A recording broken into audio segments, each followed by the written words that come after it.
Medina में उस दिन एक अजीब सी खामोशी छाई हुई थी, जैसे प्रकृति भी गम में डूबी हो। प्यारे नबी सल्लल्लाहु अलैहि वसल्लम की बीमारी की खबर चारों तरफ फैल चुकी थी। हजरत फातिमा रजियल्लाहु अन्हा दौड़ती हुई रसूलुल्लाह सल्लल्लाहु अलैहि वसल्लम के घर की तरफ जा रही थी। उस दिन आसमान का चांद भी जैसे फीका पड़ गया था। सहाबा-ए किराम बैठे हुए थे, किसी की आंखों में आंसू थे, किसी का दिल पत्थर की तरह बोझिल हो चुका था।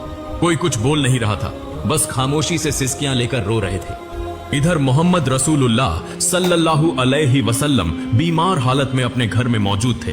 पास हजरत फातिमा रजियल्लाहु अन्हा और अम्मी जान आयशा रजियल्लाहु अन्हा मौजूद थीं। तब नबी करीम सल्लल्लाहु अलैहि वसल्लम ने फरमाया, ए आयशा, अबू बकर को खबर दो। लेकिन वो इत्तला देने से पहले ही कमरे में दाखिल हो गए। तब नबी करीम सल्लल्लाहु अलैहि वसल्लम ने फरमाया, ए अबू बकर, मैं तुम्हारे पास एक अमानत छोड़ के जा रहा हूँ, तुम मेरे सहाबा का ख्याल रखना। ये बातें हो ही रही थीं कि अचानक घर का माहौल बदल गया। एक अजीब नूर घर के आसपास फैलने लगा। हजरत आयशा रजियल्लाहु अन्हा हैरान होकर इधर उधर देखने लगी। घर के बाहर एक हसीन व जमील शख्सियत खड़ी थी। नबी करीम सल्लल्लाहु अलैहि वसल्लम ने फरमाया, दरवाजे के बाहर कौन खड़ा है? ए फातिमा, दरवाजा खोलो।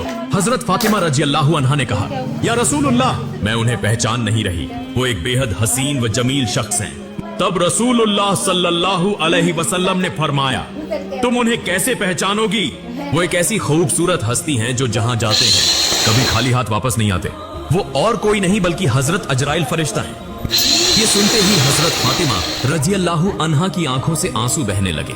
फिर हजरत अजराइल अलैहिस्सलाम ने सलाम करके घर में दाखिल होने की इजाजत मांगी और कहा, अस्सलामु अलैक या रसूलुल्लाह, या रहमत लिल आलमीन, अल्लाह रब्बुल आलमीन ने आपको सलाम भेजा है। अल्लाह ताला ने मुझे आपके पास भेजा है। या रसूलुल्लाह, अगर आप इजाजत दें तो ही रूह कब्ज करूंगा, वरना वापस चला जाऊंगा। आप जितने दिन चाहें इस दुनिया में रह सकते हैं। तब नबी करीम सल्लल्लाहु अलैहि वसल्लम ने फरमाया, ए अजराइल अलैहिस्सलाम, मेरा तो अल्लाह से एक बात कहना बाकी है। अजराइल ने पूछा, या रसूलुल्लाह, कौन सी बात बाकी है? तब रसूलुल्लाह सल्लल्लाहु अलैहि वसल्लम ने फरमाया, मेरा भाई जिब्राइल कहाँ है? मैं उससे मुलाकात करना चाहता हूँ। उस वक्त हजरत जिब्राइल अलैहिस्सलाम पहले आसमान पर थे।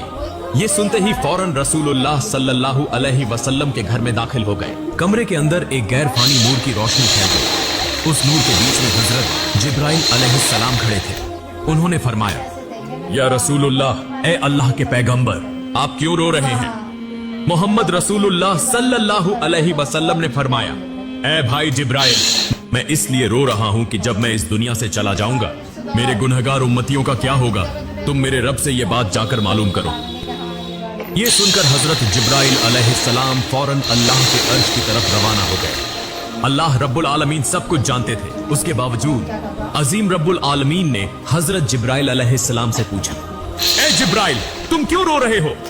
जिब्राइल अलैहिस्सलाम ने अर्ज किया, ए मेरे अजीम रब, ए अल्लाह रब्बुल आलमीन, मैं तो आपके प्यारे हबीब, प्यारे रसूल के लिए रो रहा हूँ, और आपके प्यारे रसूल अपने गुनहगार उम्मतियों के लिए रो रहे हैं। तब अल्लाह रब्बुल आलमीन ने फरमाया, ए जिब्राइल, जाओ, ये खुशखबरी दे दो कि उन्हें किसी बात की फिक्र करने की जरूरत नहीं। मेरे प्यारे हबीब अपनी उम्मत के लिए जिस तरह मोहब्बत और रहम करते हैं, अल्लाह अपने बंदों पर उससे भी ज्यादा मेहरबान है। क़यामत के दिन मेरे प्यारे हबीब जब तक खुश नहीं होंगे, तब तक उनकी उम्मत के गुनाह माफ होते रहेंगे और वे बगैर हिसाब के जन्नत में दाखिल होंगे। ये खुशखबरी मिलते ही हजरत जिब्राइल अलैहिस्सलाम निहायत तेजी के साथ रसूलुल्लाह के घर में दाखिल हुए। तब रसूलुल्लाह ने फरमाया, ए भाई जिब्राइल, अल्लाह रब्बुल आलमीन ने क्या फरमाया और तुम क्यों रो रहे हो? हजरत जिब्राइल अलैहिस्सलाम ने अर्ज किया, या रसूलुल्लाह, ए अल्लाह के पैगंबर, अल्लाह आपका इंतजार कर रहा है। अल्लाह ने आपको खुशखबरी दी है और मैं इसलिए रो रहा हूं कि आज के बाद मैं कभी वही अल्लाह का पैगाम लेकर नहीं आ सकूंगा। मैं इस दुनिया के बहुत से अंबिया किराम के पास वही लेकर आया, लेकिन सबसे ज्यादा बार तो आप ही के पास आया हूं। आज मेरा दिल बहुत बोझिल है।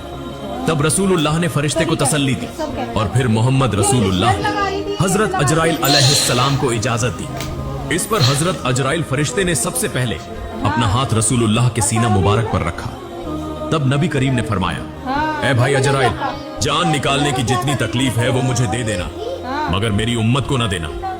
तब हजरत अजराइल ने कहा, या रसूलुल्लाह, आपको परेशान होने की जरूरत नहीं। आपकी उम्मत में जो सच्चे ईमान वाले होंगे, उनकी रूह इस तरह कब्जा की जाएगी जैसे एक बच्चा मां की गोद में दूध पीते पीते सो जाता है।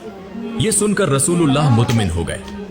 फिर आहिस्ता आहिस्ता बहुत इज्जत व कहार के साथ यह अमल मुकम्मल हुआ और रसूलुल्लाह की रूह मुबारक अल्लाह के अर्श की तरफ ले जाई गई। हजरत फातिमा रजी अल्लाह अन्हा, अम्मी जान आयशा रजी अल्लाह अन्हा गोया खामोश साकित बेजुबान हो गई। फिर दुनिया रुक सी गई, मदीना की हवाएं थम सी गई, जमीन चंद लम्हों के लिए जैसे साकित हो गई। तमाम मखलूक रोने लगी। यह खबर बहुत जल्द पूरे मदीना में फैल गई। यह खबर सुनकर हर मुसलमान का दिल टूटकर रेजा रेजा हो गया। उनके दिल छलनी हो गए, जमीन उनके कदमों तले निकल गई। रहमत वाले नबी के आशिक, जिंदगी भर के साथी और जान निसार साहबा जो आपको अपनी जान से भी ज्यादा चाहते थे, वो इस खबर को सुनकर